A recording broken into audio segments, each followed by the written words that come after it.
Quand je commence à dire que je vais m'arrêter de travailler, je ne dis pas que je vais partir en retraite. Les gens me disent: «Ah mais qu'est-ce que tu vas faire? Ah bon, alors tu vas faire quoi?» Parce qu'ils vous interpellent sur votre projet. Est-ce que Parce vous avez qu'ils un projet? voilà, parce que j'ai pas de projet, mais que quelque part, c'est comme si j'allais continuer dans l'esprit des gens avec Mmh. qui je bosse, c'est comme si j'allais continuer à travailler sur autre chose. «Ah bon, alors maintenant tu fais quoi? T'arrêtes ça et tu vas faire quoi?» Et c'est vrai que j'ai pas de réponse à ça. Mmh. Aujourd'hui, c'est j'arrête ça et je vais faire autre chose. Alors, quoi? Je ne sais pas. Je suis en réflexion profonde avec moi-même. Je vais aller voir votre site Boom Génération. Il y a toute une question qui se pose. Est-ce que je veux faire une activité bénévole? Est-ce que j'ai besoin d'avoir un salaire pour avoir, entre guillemets, la reconnaissance sociale? Est-ce que si je suis en train d'essayer d'interroger mes vraies envies? Est-ce que j'ai envie de reprendre un autre job? Est-ce que j'ai envie de faire une mission? Est-ce que j'ai voilà, ça m'étonne toujours qu'on me dise qu'est-ce que tu vas faire? J'ai envie de leur dire mais toi qu'est-ce que tu fais ton week-end? Qu'est-ce que tu fais tes loisirs? Qu'est-ce que tu fais le reste du temps? Qu'est-ce que tu fais? Voilà.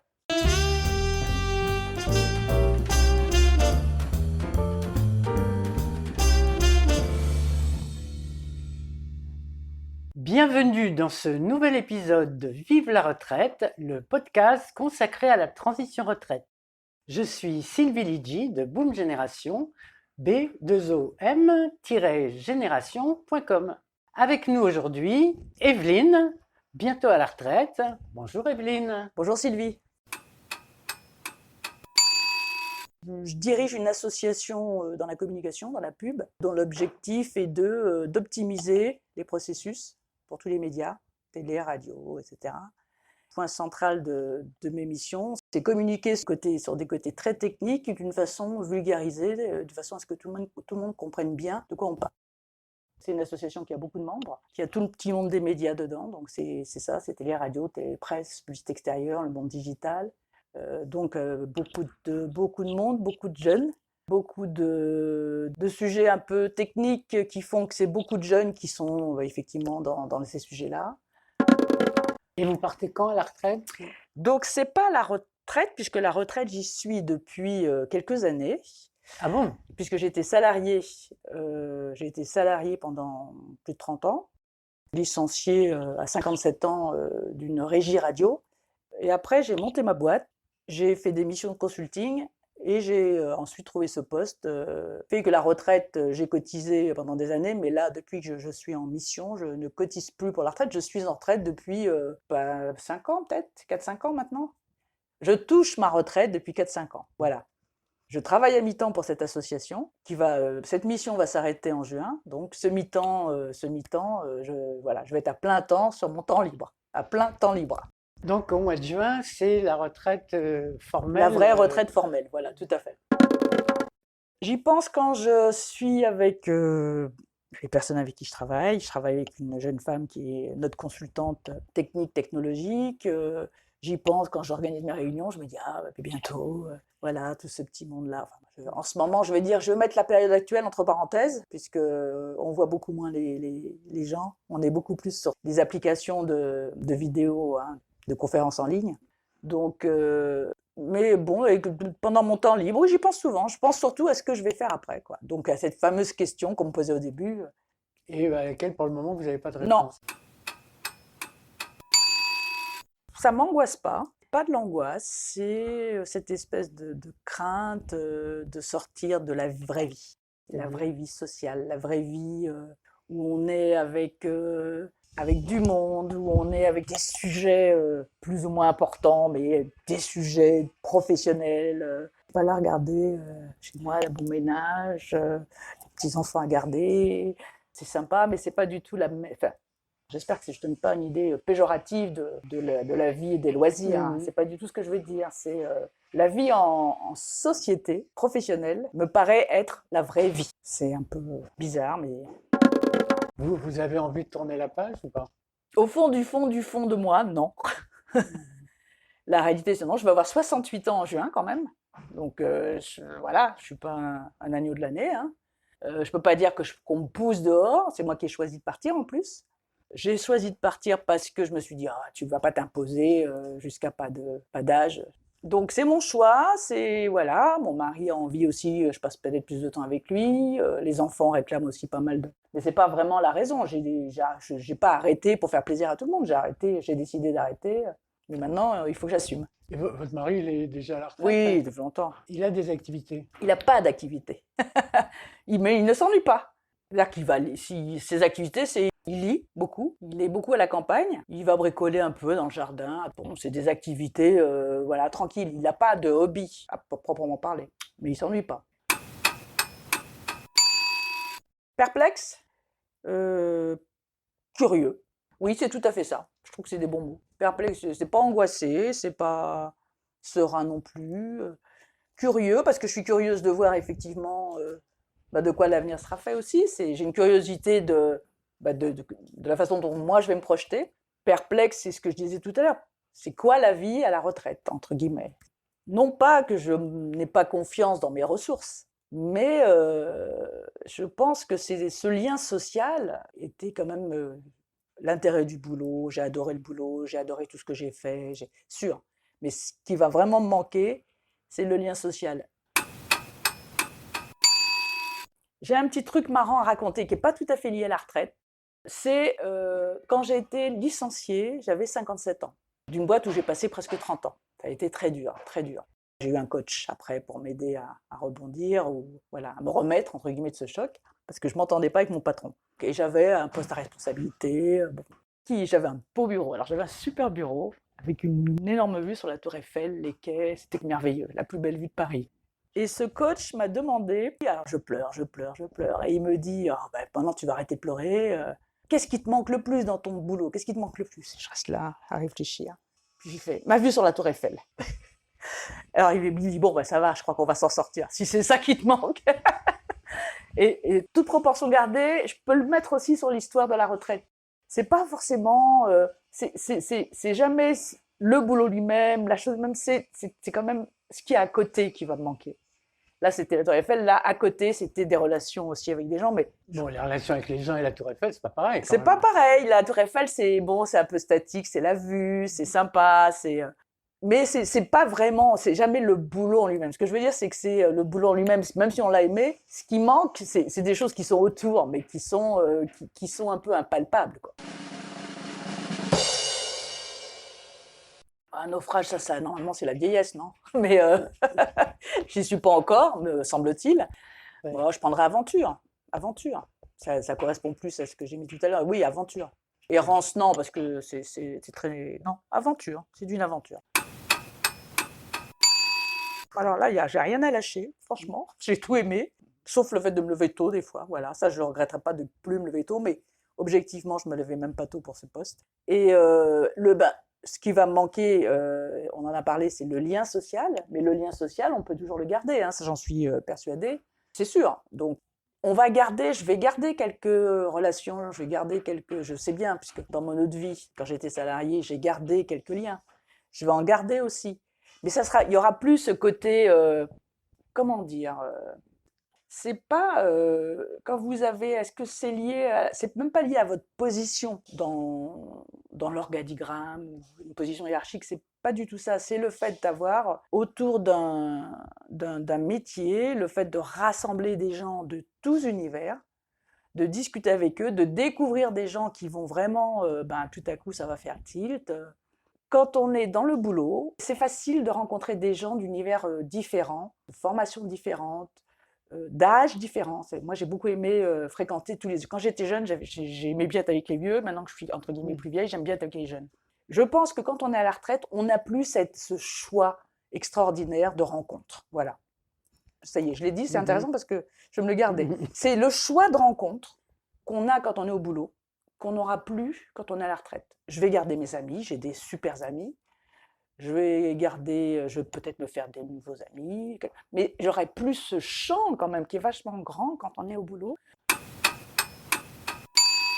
Quel genre de retraitée est-ce que vous avez envie d'être?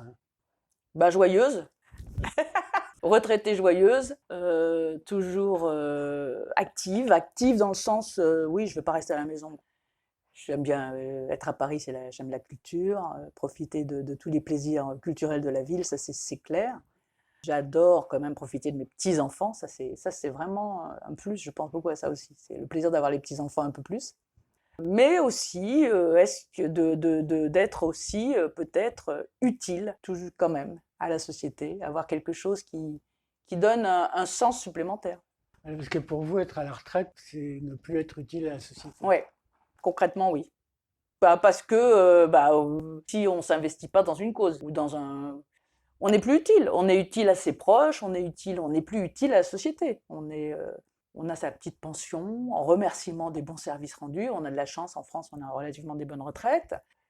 Mais on n'est plus utile au sens social du terme. Avoir des activités régulières, ça je pense que c'est important. La gym, le ciné le jeudi, les copines le vendredi, ça c'est important. C'est aussi un plaisir. Prendre les choses comme elles viennent, ça c'est mon mari, ça. Alors s'occuper de ses petits-enfants, parents âgés, malheureusement j'en ai plus, petits-enfants, oui, ça bien sûr. S'engager dans un mouvement de défense de quelque chose. Ou de soutien. Alors c'est intéressant les deux, ou vous êtes accro au travail et vous voudriez trouver une activité. Le problème c'est que je balance encore entre ces deux derniers points. Enfin, je me retrouve dans les trois premiers et j'aimerais à la fois m'engager quelque part, voilà, mais en même temps j'aime bien la notion de travail là, mais bon, voilà. Donc je ne peux pas répondre, je suis dans une espèce d'indécision. Je partage tous les 5 points là, je suis dans les 5. J'ai envie d'avoir, oui, des activités régulières, c'est très bien. Prendre les choses comme elles viennent, oui, je trouve que c'est vachement bien aussi. M'occuper de mes petits-enfants, bien sûr. Alors en principe, combien il y en a, les 5 ouais, il faut que... sont très différents ah ouais. et en principe, on est censé en choisir un qui soit dominant par rapport aux autres. Qu'est-ce qui dominerait Ouais, s'engager quand même quelque part dans un mouvement de soutien à des gens, voilà. Sincèrement, oui, je pense que c'est quand même celle qui va un peu émerger de toutes ces phrases. Pour l'utilité que ça confère. Voilà, exactement. Pour aider des gens, pour avoir une utilité auprès de personnes, ouais. Je vais vous donner une autre liste de mots, donc des mots que j'ai rencontrés. Vous allez jeter un petit coup d'œil rapide et choisir 1, 2 mots. Gingembre, ça sert à quoi, ça, là-dedans? Casserole, oui, je comprends, mais... Alors, qu'est-ce qu'il faut choisir? C'est un mot, 2 mots? Bon, alors, je dirais... C'est marrant. Whisky, je vais me lancer, je vais me noyer dans l'alcool. Dentiste, c'est là que je vais avoir tous mes problèmes dedans. Fauteuil, mamie va plus pouvoir bouger, elle va rester dans son fauteuil. Non, tout ça, non. Livre, bien sûr, parce que c'est quand même très important, les livres. Livres, alors aussi bien lire et j'aimerais bien écrire, quand même, aussi. Fleurs, aussi, j'aime bien les fleurs, j'aime bien le jardin, cultiver son jardin. Donc, ah oui, crayon, il y avait crayon, livre. Crayon, livre, ça va ensemble pour moi. J'ai en fait j'ai un journal depuis l'âge de 10 ans. Donc j'ai déjà envie de le remettre un peu en forme. J'ai plein de cahiers partout, c'est déjà un premier travail. Plus envie d'écrire pour moi. Publier, c'est pas franchement pour l'instant en tout cas, voilà, c'est plus écrire pour moi et voir après si j'arrive à... On parlait de hobby éventuellement. J'aimerais bien faire des ateliers d'écriture, des choses comme ça peut-être. Voilà, pour peut-être des scénarios, j'aimerais bien écrire des scénarios. Voilà, c'est des vagues idées, enfin, autour de l'écriture. J'aime l'écriture, je pense que, voilà, j'ai toujours su écrire, mais savoir écrire, c'est bien, mais je pense qu'on peut toujours s'améliorer. Donc voilà, l'atelier d'écriture est quelque chose qui m'intéresse, comme la peinture, comme tout ce qui est art. Donc voilà, je regarde ça, oui, livre. Donc livre et crayon, ça va ensemble. Et puis fleurs, parce que bien sûr, le jardin, c'est un plaisir aussi. Hein. Un nouveau plaisir que j'ai découvert il n'y a pas longtemps, mais je comprends le plaisir qu'ont les jardiniers. J'ai un grand jardin, je pense que je peux y faire des choses. Ça, c'est un... Voilà. Casserole, non, pas trop non. C'est compliqué parce qu'elles sont toutes, c'est comme tout à l'heure, dans les phrases, elles me parlent toutes. Je me sens prêt à affronter le changement, j'ai toujours aimé le changement. Donc j'ai pas peur du changement, au contraire. Siffloter joyeusement, je suis joyeuse, je le suis. Je suis pas sûre de siffloter là, en l'occurrence. Les dangers, les pièges, non. Là, j'imagine pas les dangers, les pièges. Je dirais oui, peut-être vous connaissez bien les avantages et les inconvénients de votre situation actuelle. Certes, vous saurez faire face le moment venu, mais vous préférez votre quotidien d'aujourd'hui. Je pense que c'est ça, aujourd'hui. Vous vous sentez prêt à affronter le changement, mais vous préférez votre quotidien d'aujourd'hui. Voilà, je dirais ça. Tout est ambigu, il y a deux côtés à chaque fois. Voilà. Donc vous y allez un peu reculant à la retraite. J'y vais, vous savez, comme les crabes, comme ça, en marchant de côté. Pas vraiment reculons, mais comme ça. À cause de la peur de perdre la dimension sociale. Ouais. Dimension sociale, peut-être que la reconnaissance, oui, il faut la reconnaissance. C'est pas le fait qu'on veut. L'existence sociale, voilà. Le lien social, l'existence sociale, le fait d'être un rouage dans le système économique, le fait de faire partie, oui. Pour vous, il n'y a pas un moyen de retrouver une existence sociale quand on est à la retraite? Si, c'est ce que vous mettiez dans vos questions tout à l'heure, s'engager dans des causes. Sauf que ce que je me dis, c'est je veux bien m'engager, mais je veux pas rebosser, entre guillemets, donner autant de temps à une cause que j'ai donné à mon boulot. Je veux aussi pouvoir profiter, entre guillemets, du loisir que va me donner la retraite. C'est tout le paradoxe de mon cheminement, en fait. Je suis assez paradoxal. Je veux à la fois garder le lien social, mais je veux pas me consacrer trop de temps à une mission, un soutien. Oui, c'est ça. Je veux pas retourner dans le côté obligatoire des horaires, si toutes les semaines, tous les mardis, tous les mercredis, je donne. Voilà, je veux quelque chose de plus libre. La retraite, c'est au moins avoir. Je ne peux pas objectivement m'engager dans un mouvement si je ne me donne pas un temps régulier pour m'engager. Hein. Je le sais. Donc, dans toutes les questions, j'ai tout et son contraire. Hein. Je me rends compte que je ne suis pas forcément une bonne cliente pour vous. Donc, si tout va bien, comment vous imaginez-vous dans 5 ans? Dans 5 ans, j'imagine, comme aujourd'hui en fait, partager entre la ville et la campagne, parce que je veux garder à la fois ma vie ici à Paris et la maison de campagne. Peut-être, une fois que j'aurai trouvé un petit lien social, enfin une activité, quelque chose qui me tienne. Alors je sais, je me vois comme aujourd'hui en fait, grosso modo. Je me vois pas différente dans mon mode de vie qu'aujourd'hui, sauf que j'aurai plus de boulot, mais j'aurai peut-être une autre activité qui va se substituer. Si j'arrive à me mettre au clair dans ma tête. Voilà, une activité qui sera moins contraignante, mais tout de même qui me donnera le sens de l'utilité, enfin, d'une utilité sociale.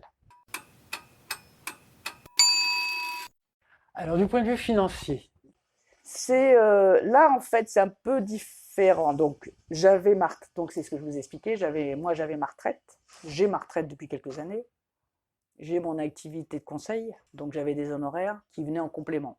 Donc cette partie-là va s'arrêter, mais en même temps, les besoins aussi ont diminué. Enfin, c'est pas, il y a plus de prêts, on s'habille moins. Enfin, je veux dire, non, j'ai pas d'inquiétude sur la partie. J'ai des biens aussi, j'ai des économies. Non, je suis pas inquiète.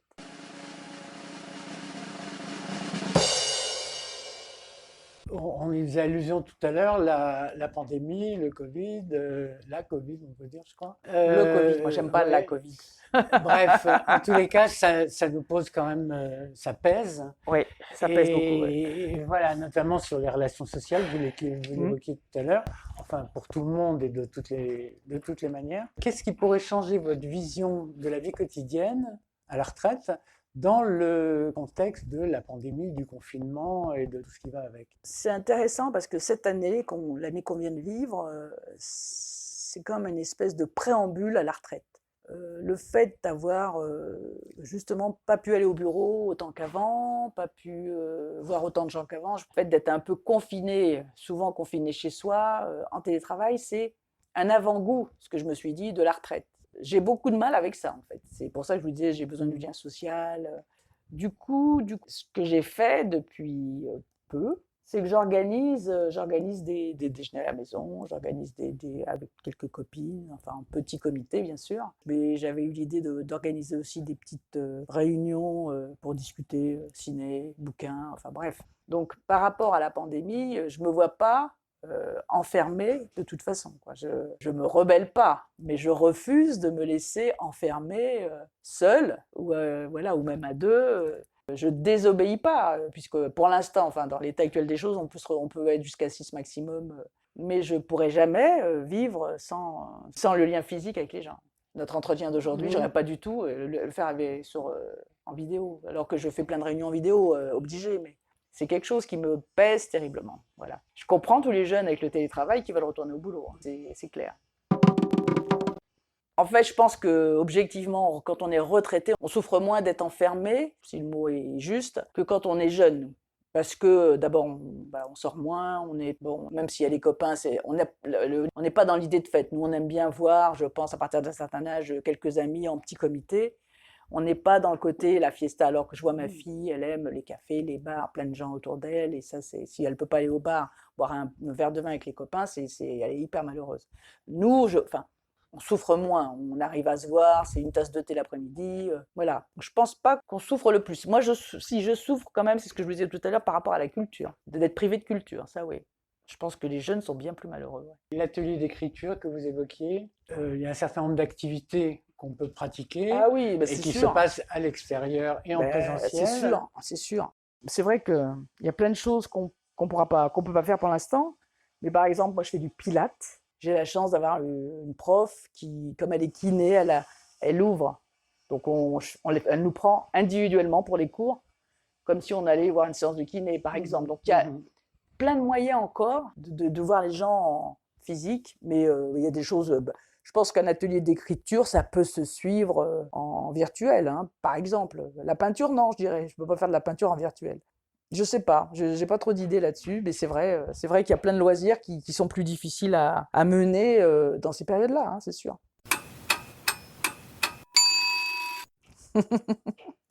Moi, mon grand rêve, c'était d'être journaliste. Non, j'étais dans les médias, mais j'ai pas été journaliste. J'étais pas très loin, hein, pas très loin. Dans la pub, c'était pas très loin, mais c'était pas tout à fait ça. Non, mais l'écriture, c'est toujours journaliste parce que j'aimais écrire et j'aime écrire. J'ai toujours aimé écrire, donc oui, c'est pour ça que je vous parlais de tout ce qui est autour de l'écriture m'intéresse. Donc oui, je suis restée relativement fidèle à mes envies de jeunesse. C'est pour ça que j'ai fait du droit pour faire journaliste. Après, ça a bougé, mais qu'on disait à un moment de ne pas avoir peur du changement. Enfin, c'est la curiosité, voilà. La curiosité, c'est le premier point positif à avoir pour une retraite épanouie, mais c'est valable pour tout. Tout changement de vie, la curiosité permet de passer toutes ces anxiétés, ces angoisses.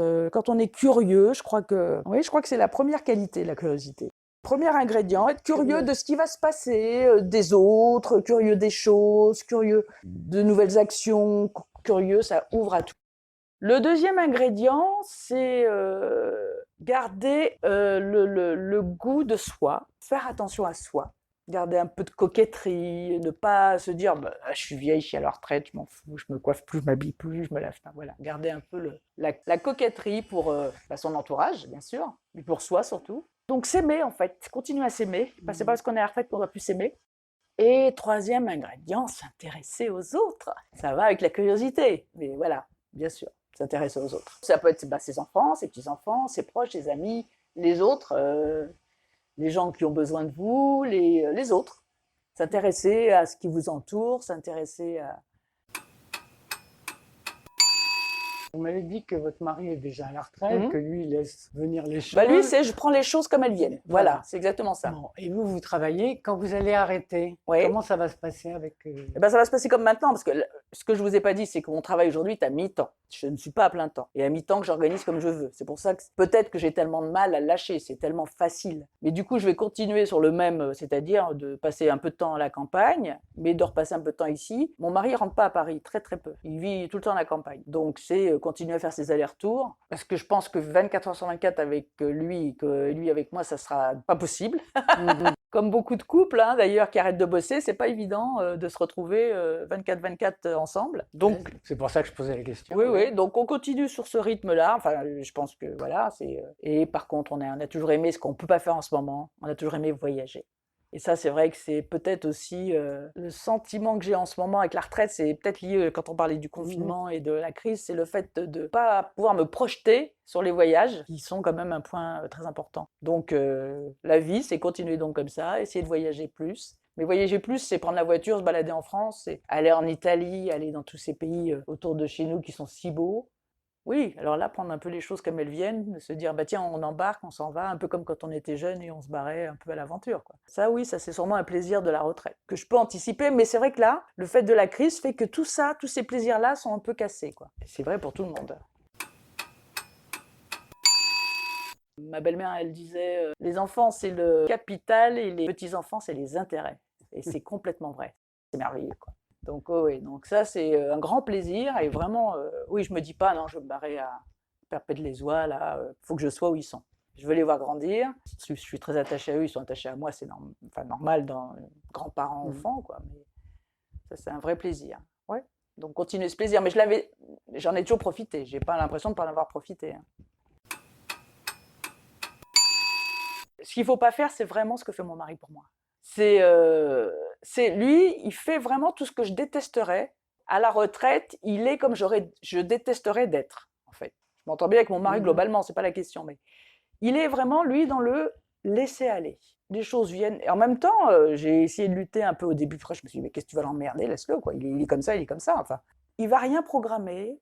Il y a des voisins là-bas à la campagne qui, heureusement, avec qui il a sympathisé, qui le traînent à la chorale, il se laisse traîner à la chorale, il se laisse traîner là. Il se laisse faire. Parce que Mais lui tout seul, c'est pas. Il me dit, bon, il m'emmène à la chorale, bon. Bon. Je lui dis, mais t'es content? Il dit, oh, je m'en fous. Bon. Il n'y a pas de projet, voilà. C'est le fait de ne pas avoir de projet. Si, il parle de voyage, il a envie de voyager aussi, quand même, ça c'est clair.